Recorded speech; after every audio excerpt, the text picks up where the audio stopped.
അതെ. അതൊരു മാസം മുമ്പേ ഫിക്സ് ചെയ്തതാണല്ലോ. 17-ന് നിങ്ങൾ തന്നെയല്ലേ തീരുമാനിച്ചത്? പിന്നിപ്പോ എന്താ?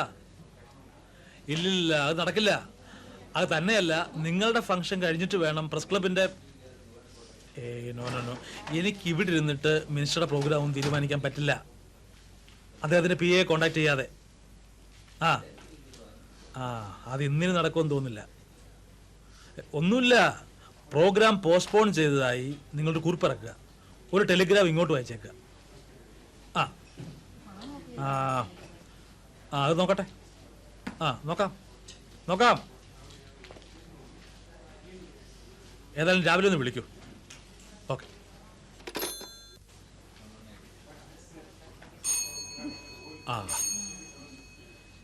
ഈ അപേക്ഷയിൽ വേറെയും ചില ഫോർമാലിറ്റീസ് ഉണ്ട്. ആദ്യം ജില്ലാ ഓഫീസർക്ക് അയച്ച് റിപ്പോർട്ട് വരുത്തണം. പിന്നെ ചീഫ് മിനിസ്റ്റർ അധ്യക്ഷനായിട്ടുള്ള കമ്മിറ്റിയുടെ മുമ്പാകെ. അറിയാതെയല്ല, വില്ലേജ് ഓഫീസിലും മറ്റും കയറി ഇറങ്ങിയപ്പോഴേ മനസ്സിലായി.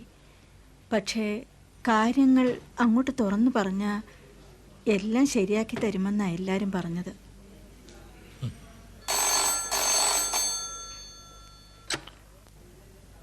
ഹലോ, മുരളിയാണ്. അവരിങ്ങോട്ട് വിളിച്ചിരുന്നു, ഞാൻ തന്നെ കോണ്ടാക്ട് ചെയ്യാൻ പറഞ്ഞിട്ടുണ്ട്. പറഞ്ഞോളൂ പറഞ്ഞോളൂ.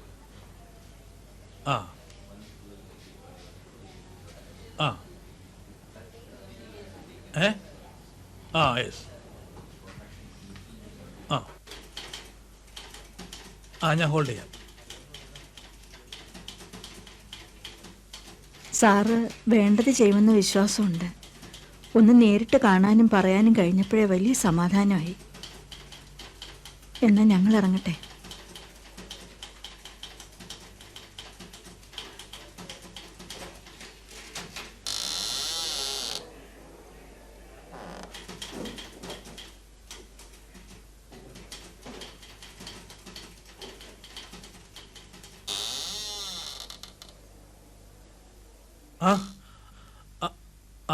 മതി മതി മതി.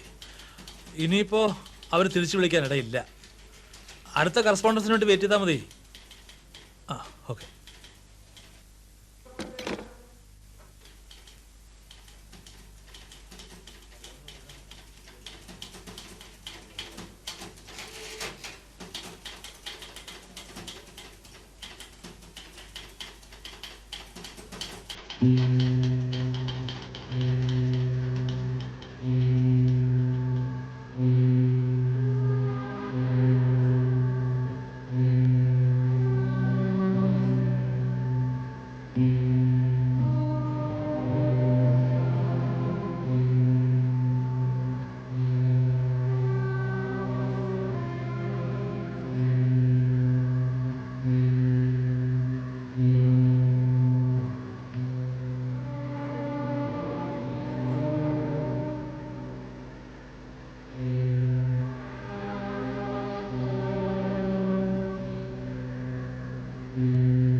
രമേ, ഇത് പത്രപ്രവർത്തകരുടെ ആശ്രിതർക്കുള്ള പെൻഷൻ്റെ അപേക്ഷയാണ്. നാളെ തന്നെ ഒരു ഫയലാക്കി എന്നെ ഏൽപ്പിക്കണം.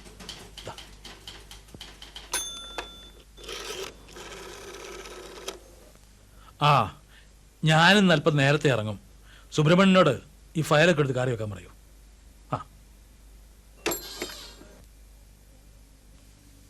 സർ, ഈ വർഷം ഇനി പുതിയ അപേക്ഷകളൊന്നും പരിഗണിക്കേണ്ടതില്ലെന്നല്ലേ ഉത്തരവ്? പണമുണ്ട്. ആ ഉത്തരവും ബഡ്ജറ്റും ഒക്കെ അവിടെ കിടക്കട്ടെ. നാളെ എന്തായാലും ഫയൽ തരൂ.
ശ്രദ്ധിച്ചോടിച്ചാ പോരെ.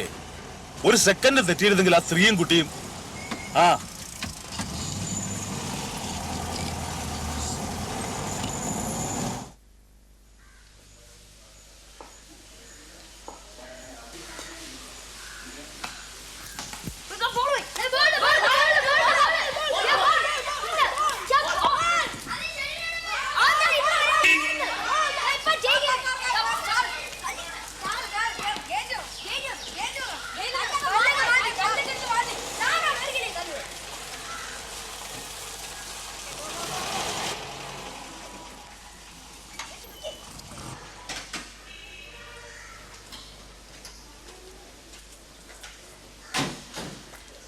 ആഹാ, ഇതെന്ത് പറ്റി?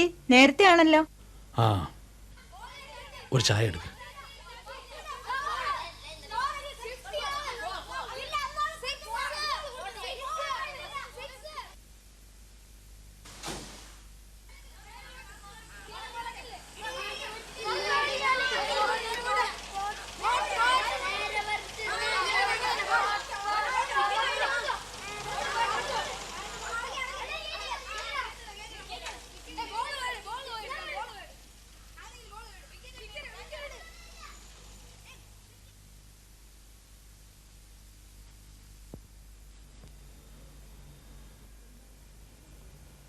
എന്താ, സുഖമില്ലേ?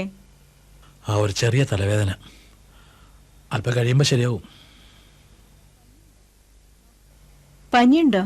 നോക്കട്ടെ. പനിയും കിനിയൊന്നുമില്ല. ഞാൻ കുറച്ചൊന്ന് കിടക്കട്ടെ.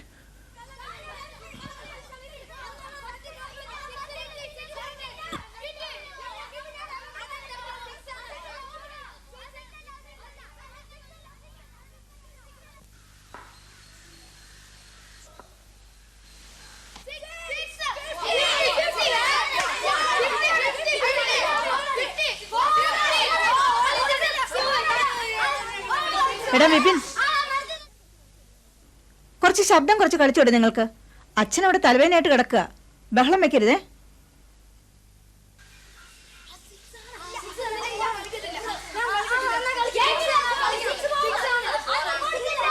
അയൽവക്കത്തെ പിള്ളേർക്കെല്ലാം ഇവിടെയാ കളി. മറ്റേ ബെഡ്റൂമിന്റെ ജനാലയുടെ ചില്ലും അടിച്ചു പൊട്ടിച്ചിട്ടുണ്ട്. ഇതായത് കഴിക്കൂ. ഇതൊന്നും വേണ്ട വിമലേ. കുറച്ചു നേരം ഞാൻ ഒന്ന് കിടന്നോട്ടെ. തലവേദനയാണെന്ന് പറഞ്ഞിട്ടല്ലേ ഞാനിത് കൊണ്ടുവന്നത്. തലവേദന അല്ലെങ്കിൽ പിന്നെ എന്താ? അതൊന്നും അറിയണമല്ലോ. നിനക്കത് മനസ്സിലാവില്ല. എൻ്റെ ഒരു സ്വകാര്യ ദുഃഖം എന്ന് മാത്രം ധരിച്ചാൽ മതി. എനിക്ക് മനസ്സിലാത്ത എന്ത് സ്വകാര്യമാ? ഞാൻ കൂടെ എന്നറിഞ്ഞപ്പോ എന്താ ഉണ്ടാവുക? മരിച്ചുപോയ എൻ്റെ ഒരു പഴയ സ്നേഹിതൻ്റെ ഭാര്യയും മകളും കൂടി ഒരു സഹായ അഭ്യർത്ഥനയായിട്ട് വന്നിരുന്നു. എനിക്കൊന്നും ചെയ്യാൻ കഴിഞ്ഞില്ല. ഓ, ഇതിനാണോ ഇത്ര വിഷമിക്കുന്നത്? എല്ലാവരും രൂപം കൊണ്ടൊന്നും അല്ലല്ലോ ഓഫീസിൽ പോകുന്നത്. ഇത് പറഞ്ഞാൽ മനസ്സിലാവുന്ന കാര്യമല്ലേ? നാളെ ഒരു ചെക്ക് എഴുതി അയച്ചു കൊടുത്താൽ പോരെ? ഇത് തന്നെയാ പറഞ്ഞത് നിനക്ക് മനസ്സിലാവില്ല എന്ന്. രൂപ ചോദിക്കാനൊന്നും അല്ല അയാൾ വന്നത്. പിന്നെ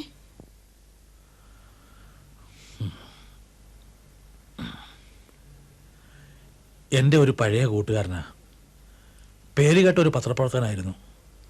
ഈ പത്രപ്രവർത്തകൻ്റെ വിധവയ്ക്കോ ആശ്രിതർക്കോ പെൻഷൻ കൊടുക്കാനുള്ളൊരു പദ്ധതി സർക്കാരിനുണ്ട്. അവർക്ക് അവകാശപ്പെട്ട ഒരു സഹായം ചോദിക്കാനാണ് വന്നത്. പക്ഷേ ഒന്നും ചെയ്യാൻ കഴിഞ്ഞില്ല. നിനക്കൊരു പക്ഷെ ഓർമ്മയുണ്ടാവും, ഒരിക്കൽ അവനോട് വന്നിട്ടുണ്ട്. നവജനതയുടെ പത്രാധിപർ ഒരു VPG നായർ. ഓ, അയാളോ? അയാളല്ലേ ആ കള്ളും കുടിച്ചു വന്ന ആളല്ലേ? അന്ന് കള്ളും കുടിച്ചു വന്നിട്ട് എന്തൊക്കെയാ ഇവിടെ കാട്ടിയത്? കുടിച്ചു കുടിച്ചൊക്കെ നശിപ്പിച്ചു കാണും. ഇങ്ങനെയുള്ളവർക്കാ നിങ്ങളുടെ സർക്കാർ പെൻഷൻ കൊടുക്കുന്നത്?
ഗോപി, ആധാരമെഴുത്തുകാരൻ വടക്കേത്തല പരമേശ്വരൻ നായരുടെ മകൻ ഗോപി. ശാന്തിക്കാരൻ വിഷ്ണു പോറ്റിയുടെ മകൻ മുരളീധരൻ. നമ്മുടെ ചങ്ങാത്തൻ എത്ര യാദൃച്ഛികമായിരുന്നു.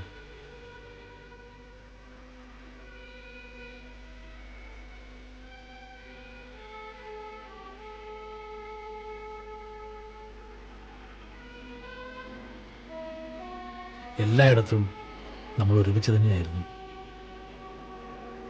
സ്കൂളിലെ സാഹിത്യ സമാജത്തിൽ, വിദ്യാർത്ഥി സംഘടനകളിൽ, രാഷ്ട്രീയത്തിൽ, അതിൻ്റെ തന്നെ ഭാഗമായ പത്രപ്രവർത്തനത്തിൽ, സാഹസികത്വത്തിൻ്റെയും നേതൃത്വത്തിൻ്റെയും പരിവേഷം ചാർത്തിയ അയഥാർത്ഥമായൊരു ലോകത്തായിരുന്നു നമ്മൾ. എത്രയെത്ര പ്രക്ഷോഭങ്ങൾ, കലാപങ്ങൾ, ലോക്കപ്പുകൾ, ജയിലുകൾ. പാർട്ടി പത്രം പുറത്തിറങ്ങിയ ആപൽക്കരമായ ദിവസങ്ങളിൽ ഒന്നിൽ ഗോപി, അന്നാണ് നാം ആദ്യമായി വഴിമാറി ചവിട്ടിയത്. ഒളിവിലിരുന്ന് 5-6 ലഘുലേഖകൾ തയ്യാറാക്കുന്നതല്ല യഥാർത്ഥ വിപ്ലവമെന്നും സായുധ സംഘടനത്തിലൂടെ മാറ്റത്തിന്റെ മുന്നണി പോരാളികളാവണമെന്നും ഒക്കെ പറഞ്ഞ നേതാവാണ് ഇപ്പോൾ പാർലമെന്ററി രാജമാർഗത്തെക്കുറിച്ച് പ്രസംഗിക്കുന്നത്.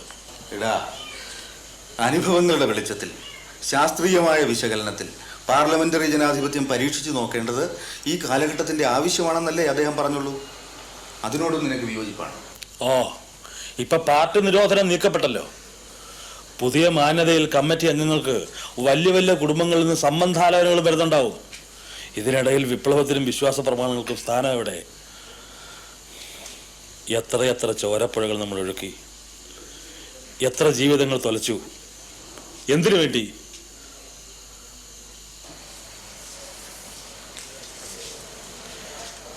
ഞാൻ പാർട്ടിയിൽ നിന്ന് രാജിവെക്കുകയാണ് ഗോപി. എന്നിട്ട്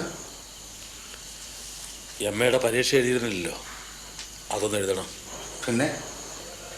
പിന്നെ എവിടെങ്കിലും ഒരു ജോലി കണ്ടുപിടിക്കണം. തീർന്നു? ഇല്ല, വല്ലതൊക്കെ വായിക്കാനും സ്വന്തമായി വല്ലതൊക്കെ എഴുതാനും തുടങ്ങണം. നിനക്ക് ഇവിടെയൊക്കെ എത്തിപ്പെടാനേ കഴിയൂന്ന് എനിക്കറിയാമായിരുന്നടാ. നൂറ്റാണ്ടുകളുടെ പഴക്കമുള്ള പൗരോഹിത്യത്തിന്റെ രക്തമല്ലേ നിന്റേത്? 7 രൂപ മാസശമ്പളം മാത്രം നേടാൻ കഴിഞ്ഞ പൗരോഹിത്യം. അച്ഛനും അമ്മയും ആരും നോക്കാനില്ലാതെയാണ് മരിച്ചത്. അവരുടെ ഒരേ ഒരു മകൻ നിന്നോടൊപ്പം ജയിലിലായിരുന്നു. അത് നിനക്ക് പറക്കാനാവോ?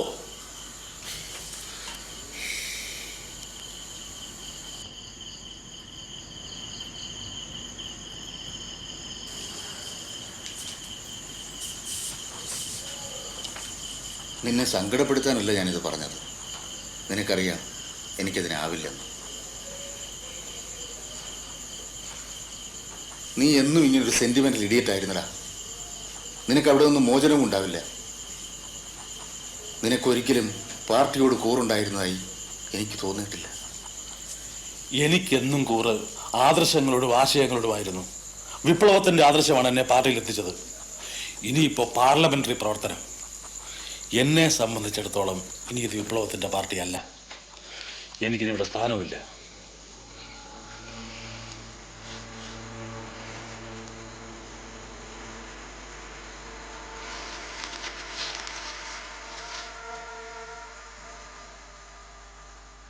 നഗരത്തിൻ്റെ പഴയ ഭാഗത്ത് വളരെ കാലം നമ്മൾ ഒന്നിച്ച് താമസിച്ചിരുന്ന ആ വാടക മുറിയുടെ സ്വകാര്യതയിൽ വെച്ച് നമ്മൾ യാത്ര പറഞ്ഞു. നമുക്കപ്പോൾ പരസ്പരം നോക്കാൻ തന്നെ കഴിഞ്ഞില്ല. നീ പറഞ്ഞു എഴുതാം, എവിടെയെങ്കിലും വെച്ച് കാണാം എന്ന്. പക്ഷേ നീ എഴുതുകയുണ്ടായില്ല. കത്തുകളിലൂടെ ആത്മാർത്ഥത അഭിനയിക്കാൻ നിനക്കറിയില്ലായിരുന്നു.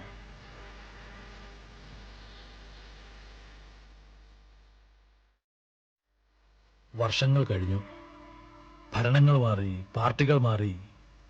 നിന്റെ പാർട്ടി പിളരുകയും അതിലെ ഒരു ചെറിയ വിഭാഗം മറ്റു പാർട്ടികളുമായി ചേർന്ന് ഭരിച്ചു തുടങ്ങുകയും ചെയ്ത കാലം. ആ ചെറിയ ഗ്രൂപ്പിൻ്റെതായി മാറിയ പാർട്ടി പത്രത്തിൻ്റെ എഡിറ്ററായിരുന്നു നീ. നമ്മൾ പിരിഞ്ഞതിൽ പിന്നെ നിന്നെ ആദ്യം കണ്ടത് അന്നാണ്. നീ ഇപ്പോ നിന്റെ വകുപ്പ് മന്ത്രിയുടെ ശിങ്കിടിയാണെന്നാണല്ലോ കേൾക്കുന്നത്. നിന്റെ പാർട്ടിയും കൂടെ ചേർന്ന മന്ത്രിസഭയല്ലേ ഭരിക്കുന്നത്. അപ്പോൾ നിന്റെ നേതാവിൻ്റെയും കൂടെ ശിങ്കിടി എന്ന് പറയുന്നതല്ലേ ശരി? അല്ല, നിനക്കുള്ള സ്വാധീനം മാത്രം വെച്ചുകൊണ്ട് എന്നെ നിനക്ക് സഹായിക്കാനാവും. മുരളി, നീ അത് ചെയ്യണം. പത്രത്തിൻ്റെ സ്ഥിതി വലിയ കഷ്ടത്തിലാണ്. സർക്കുലേഷൻ വളരെ കുറഞ്ഞു. പാർട്ടി പിളർന്നപ്പോൾ കേഡറെല്ലാം അവരുടെ കൂട്ടത്തിലായി. പത്രവും കുറേ നേതാക്കന്മാരും ഞങ്ങൾ 5-6 പത്രാധിപ സമിതി അംഗങ്ങളും മാത്രമായി. ജീവനക്കാർക്ക് ശമ്പളം കൊടുക്കാൻ പോലും പാടുപെടുക. നീ ഒന്ന് സഹായിച്ചാൽ സർക്കാരിൻ്റെ പരസ്യം കുറച്ച് കൂടുതൽ കിട്ടിയാലേ രക്ഷപ്പെടാനാവും. അത് പറയാനാ ഞാൻ വന്നത്. പാർട്ടിക്കാർ വിശ്വസിക്കുന്നത് ഞാൻ പറഞ്ഞാൽ നീ എല്ലാം ചെയ്തു തരുമെന്നാ. ഞാൻ വെറും ഒരു സർക്കാർ ജീവനക്കാരനല്ലേ ഗോപി. എനിക്കെന്താ സഹായിക്കാനാവുക? മുഖ്യമന്ത്രി നിങ്ങളുടെ പാർട്ടിയുടെ ആളല്ലേ.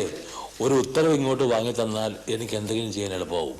മുഖ്യമന്ത്രിയെ നന്നായിട്ട് അറിയാവുന്നതുകൊണ്ടാ നിന്നെ കണ്ട് നേരിട്ട് ചോദിക്കാമെന്ന് വെച്ചത്. നിനക്കാവുമെങ്കിൽ ചെയ്യും. ഞാൻ ഇറങ്ങ. റാസ്കൽ, നീ എന്നെ വീട്ടിലേക്ക് വിളിച്ചില്ല. നിന്റെ കല്യാണത്തിന് വരാത്തതിന്റെ ദേഷ്യത്തിലാ അല്ലേ? ഞാനിപ്പോൾ എത്തിപ്പെട്ടിരിക്കുന്ന പൊല്ലാപ്പ് എന്താന്ന് കണ്ടാലേ നിനക്ക് മനസ്സിലാവൂ എനിക്കെന്താ കല്യാണത്തിന് വരാൻ പറ്റാഞ്ഞതെന്ന്.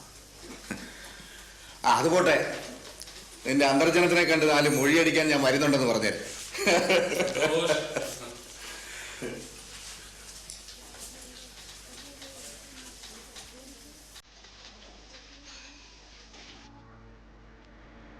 പിന്നെയും നമ്മൾ വളരെ കാലത്തേക്ക് കണ്ടില്ല.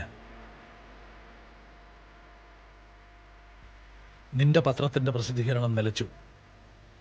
കുത്തക പത്രം എന്ന് നീ വിശേഷിപ്പിക്കാറുണ്ടായിരുന്ന ഒരു പത്രത്തിൻ്റെ ചുമതലക്കാരനായി നീ പിന്നീട്.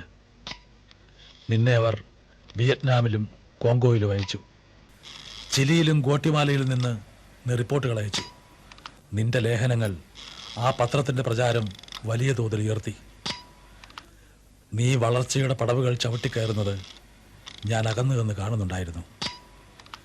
വർക്കിംഗ് ജേർണലിസ്റ്റുകളുടെ പ്രാദേശികവും ദേശീയവുമായ സംഘടനകളിൽ നീ ഭാരവാഹിയായി. അക്കാലത്തൊരിക്കലാണ് നീ വീട്ടിൽ കയറി വന്നത്.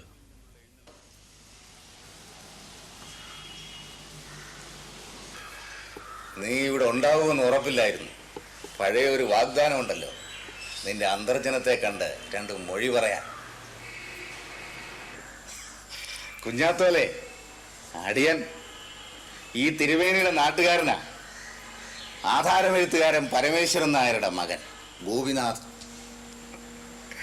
ഈ തിരുവേനിയും ഞാനും കൂടെ ധാരാളം കൊള്ളരുതായ്മകൾ കാണിച്ചിട്ടുണ്ട്. പോലീസ് സ്റ്റേഷൻ കത്തിക്കുക, പാലങ്ങൾ തകർക്കുക, റെയിൽവേ സ്റ്റേഷൻ ആക്രമിക്കുക, ധാരാളം. ഇതൊക്കെ പണ്ടാ കേട്ടോ. ഇപ്പൊ ഇതൊന്നുമില്ല. തിരുവേനി പരമയോഗ്യൻ. ഞാനും മാന്യനാ, പക്ഷെ കള്ളുകൂടിയനാ. എങ്കിലും വീട്ടിൽ കയറ്റാൻ കൊള്ളാം കേട്ടോ.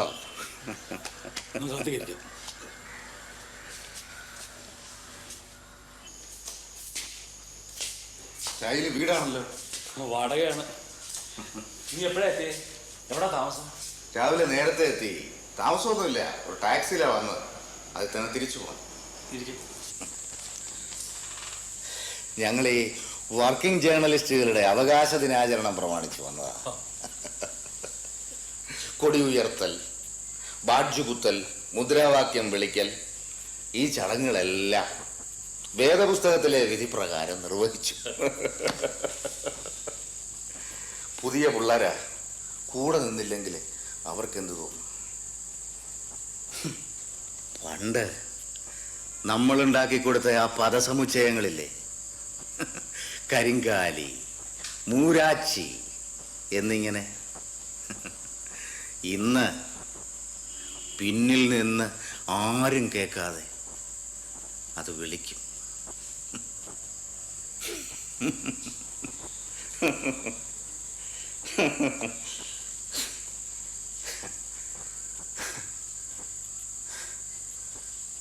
വിശ്വാസമില്ലാത്തതൊക്കെ ചെയ്യാൻ ഞാൻ പഠിച്ചു തുടങ്ങിയെന്ന് നിനക്ക് മനസ്സിലായില്ലേ?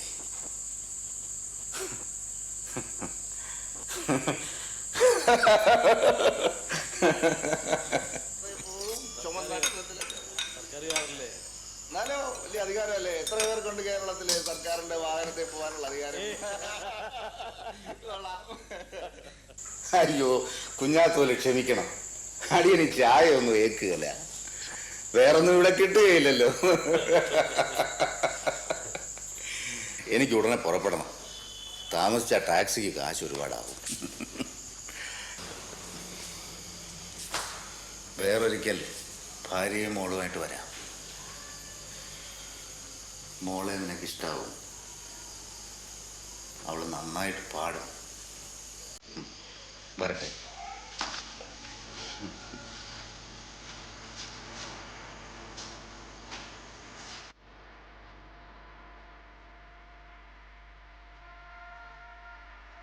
നിന്റെ നിയന്ത്രണം വിട്ട ജീവിതം ഓഫീസിൽ പ്രശ്നങ്ങൾ ഉണ്ടാക്കിയതായി പിന്നീട് ഞാൻ അറിഞ്ഞു. നിന്നെ ഓഫീസിൽ നിന്ന് ഒഴിവാക്കി നിർത്തി ഔദാര്യമെന്നോണം ശമ്പളം വീട്ടിലെത്തിച്ചപ്പോൾ അവശേഷിച്ച ആത്മാഭിമാനം കൊണ്ട് നീ മറ്റൊന്നും ആലോചിക്കാതെ രാജിക്കത്ത് എഴുതി അയച്ചു.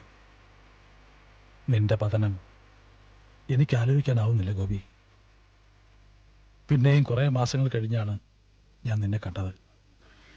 മറ്റൊരു നഗരത്തിലെ ഹോട്ടൽ റൂഫ് ടോപ്പിൽ വെച്ച് പത്രപ്രവർത്തകരുടെ ഒരു സായാഹ്ന വിരുന്നിന് ശേഷം. മുമ്പ് കണ്ടതിനേക്കാൾ ദയനീയമായ സ്ഥിതിയിലായിരുന്നു നീ അന്ന്. ഇന്ന് ഞാൻ നിന്നെ എന്റെ വീട്ടിൽ കൊണ്ടുപോകും. നിനക്ക് എന്റെ ശ്രീമതിയും മോളെയും കാണണ്ടേ? എന്റെ മോള് നന്നായിട്ട് പാടും. ഇന്നില്ല, ഇനി ഒരു ദിവസം വരാം. നീ കല്യാണം കഴിച്ചത് വളരെ വൈകിയാണ് ഞാൻ അറിഞ്ഞത്. ആരെയും അറിയിച്ചില്ല. ഒരു ദിവസം അവളെ വിളിച്ച് ഇങ്ങോട്ടേക്കും കൊണ്ടുപോകുന്നു. നമ്മുടെ കടപ്പലത്തെ ശങ്കരവാര്യർ മാസ്റ്ററില്ലേ, രക്തസാക്ഷി ശങ്കരവാര്യർ മാസ്റ്ററെ രക്തസാക്ഷിയാക്കിയത് നമ്മളാ. ഓർമ്മയില്ലേ മൂപ്പരെ പോലീസ് ക്യാമ്പ് കത്തിക്കാൻ അയച്ചത്? മാസ്റ്ററുടെ മകൾ സുശീല.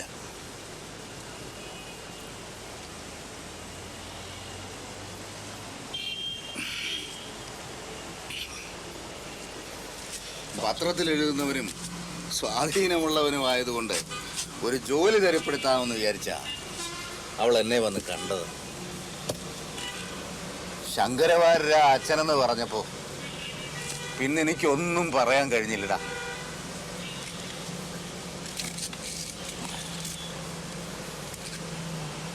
ആ വീട്ടിലെ പട്ടിണിയും പരിവട്ടവും കണ്ടപ്പോ അവളുടെ അമ്മയെ കണ്ടു പറഞ്ഞു, എനിക്ക് സുശീലയേക്കാൾ 10-15 വർഷം പ്രായം കൂടും.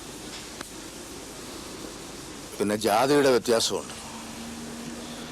അവൾക്കും നിങ്ങൾക്കും സമ്മതമാണെങ്കിൽ അങ്ങനെ പഴയ ഒരു പാപത്തിന് പ്രായശ്ചിത്തമായി അവളെ ഞാനിങ്ങി വിളിച്ചുകൊണ്ടുവന്നു. അത്രമാത്രം.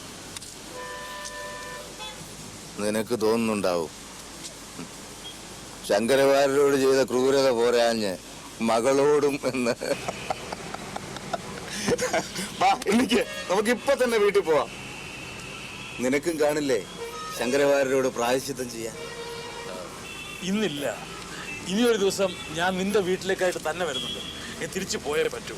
നാളെ ഡിപ്പാർട്ട്മെന്റൽ വക ഒരു കോൺഫറൻസ് ഉണ്ട്. തിരിച്ചു പോകാൻ ട്രെയിന് സമയമായി. നമ്മളൊക്കെ എത്ര മാറിപ്പോയി അല്ലേ? വല്ലപ്പോഴും കണ്ടുമുട്ടുമ്പോൾ ആത്മവഞ്ചന കൂടാതെ ഒരു വാക്ക് പറയാൻ പോലും പറ്റുന്നില്ല അല്ലേ?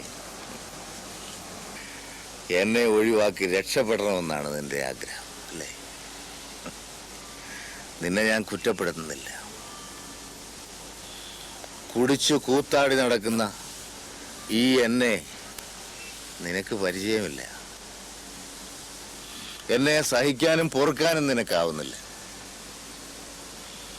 എന്നാലും എന്നെങ്കിലും ഒരിക്കൽ തിരിഞ്ഞു നോക്കുമ്പോൾ സ്വല്പം അനുഭാവത്തോടെ കാണാൻ ശ്രമിച്ചാൽ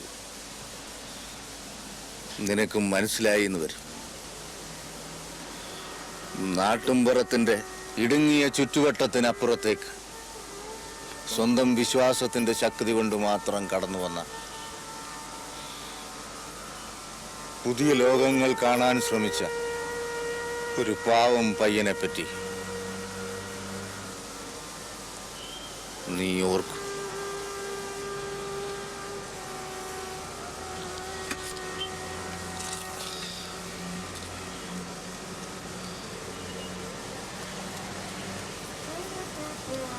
നിന്റെ വിശ്വാസത്തോട് സത്യസന്ധത കാണിച്ച് വഴിപിരിഞ്ഞു പോകാൻ നിനക്ക് സാധിച്ചു.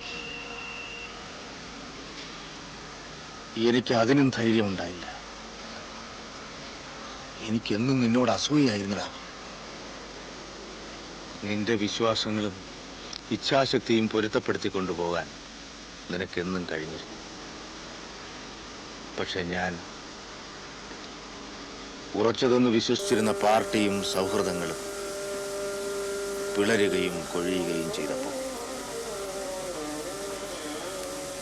ആലംബമില്ലാതെ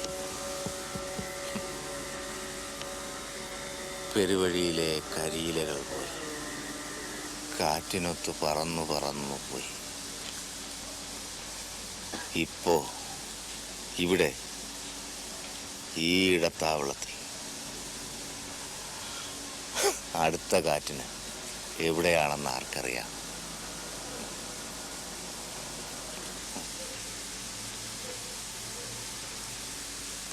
ഞാൻ എന്തൊക്കെയോ കൂടുതൽ സംസാരിച്ചു പോയി അല്ലേ? നിന്റെ ട്രെയിൻ മുടക്കണ്ട.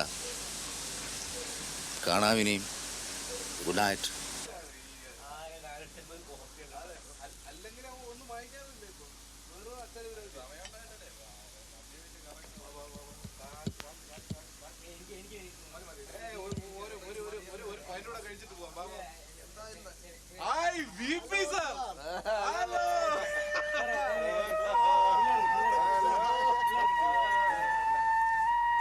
നിന്റെ പതനം അതെനിക്ക് ആലോചിക്കാനാവുന്നില്ല ഗോപി.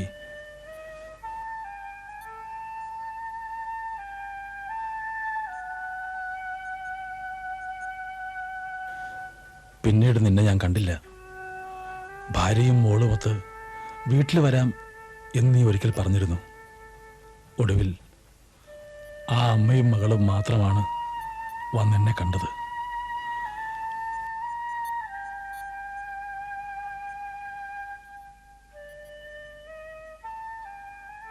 മോള് നന്നായി പാടുമെന്ന് നീ പറഞ്ഞു.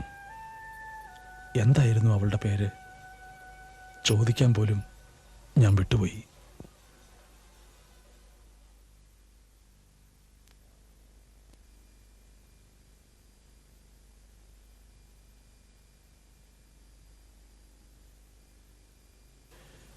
പിന്നെ നീ എങ്ങനെ ജീവിച്ചു എന്നെനിക്കറിയില്ല. അതേപ്പറ്റി ആലോചിക്കാനും വയ്യ. കൂടെയുള്ളവർ കാലുവാരി അപമാനിതനായി ഏതോ മലമ്പ്രദേശത്തെ ചായപ്പീടികയിലെ ബെഞ്ചിൽ കിടന്ന് വൈദ്യസഹായം പോലുമില്ലാതെ നീ മരിച്ചു. പത്രത്തിലെ സ്ഥിരം ചരമപംക്തിയിലാണ് നിന്റെ പേര് കണ്ടത്. ഒരു പത്രപ്രവർത്തകനായിരുന്ന VPG നായർ ഇന്നലെ ഇവിടെ നിര്യാതനായി. കുറേ നേരം ഞാൻ അതിൽ തന്നെ നോക്കിയിരുന്നു. ഒരു പത്രപ്രവർത്തകൻ, വെറും ഒരു പത്രപ്രവർത്തകൻ. നീ എന്തായിരുന്നുവെന്ന് ആർക്കാണ് അറിയാവുന്നത് ഗോപി? എനിക്ക് പോലും.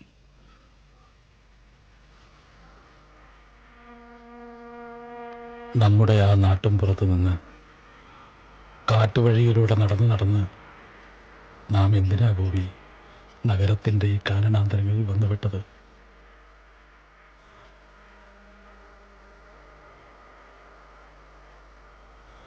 അവിടുത്തെ വള്ളക്കാവ് അമ്പലത്തിൽ എനിക്കൊരു ശാന്തിക്കാരനാവാമായിരുന്നു.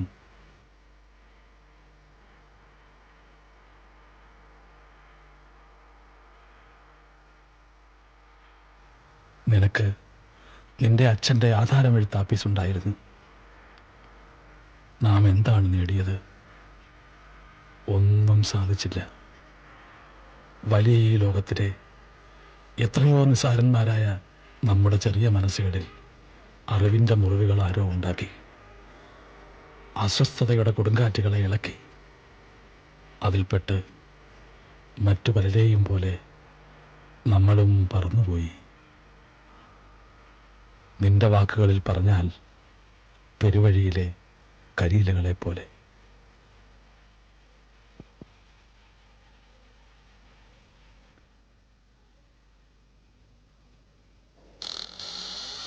സർ,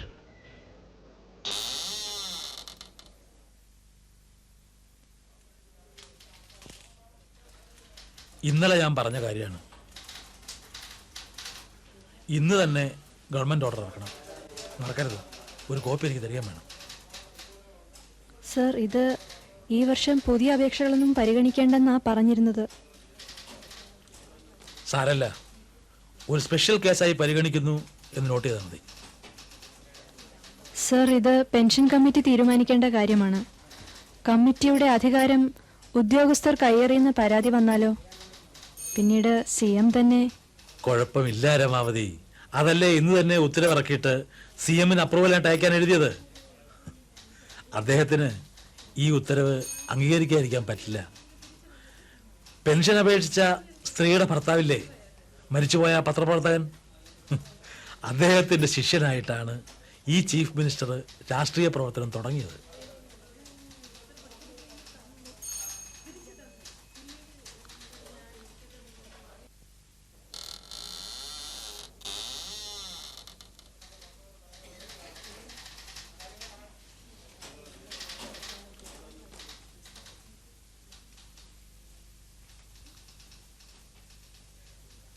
എനിക്ക് ഒരു പശ്ചാത്താപവും തോന്നുന്നില്ല ഗോപി.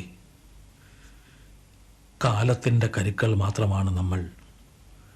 ഇനിയും നമ്മെ ഇതേ സാഹചര്യങ്ങളിൽ കാലം തള്ളിയിട്ടാൽ ഇതൊക്കെ തന്നെ നമുക്ക് ചെയ്യാനാവൂ. പക്ഷേ ഒന്നെനിക്കറിയാം, വ്യർത്ഥമായി പോയ നമ്മുടെയൊക്കെ ജീവിതത്തിൻ്റെ വെളിമ്പറമ്പിൽ വേരുപറിഞ്ഞ് വീണുകിടക്കുന്ന കരിങ്കോവളത്തിൽ തൊടുത്തു നിൽക്കുന്ന ഒരു പൂമുട്ട്, അത് മാത്രം എനിക്ക് കാണാം, അറിയാം.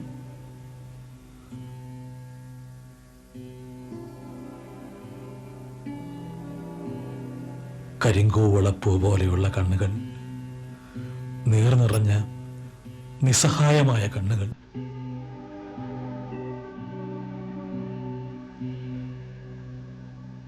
നിന്റെ പേരെന്താണ് കുട്ടി?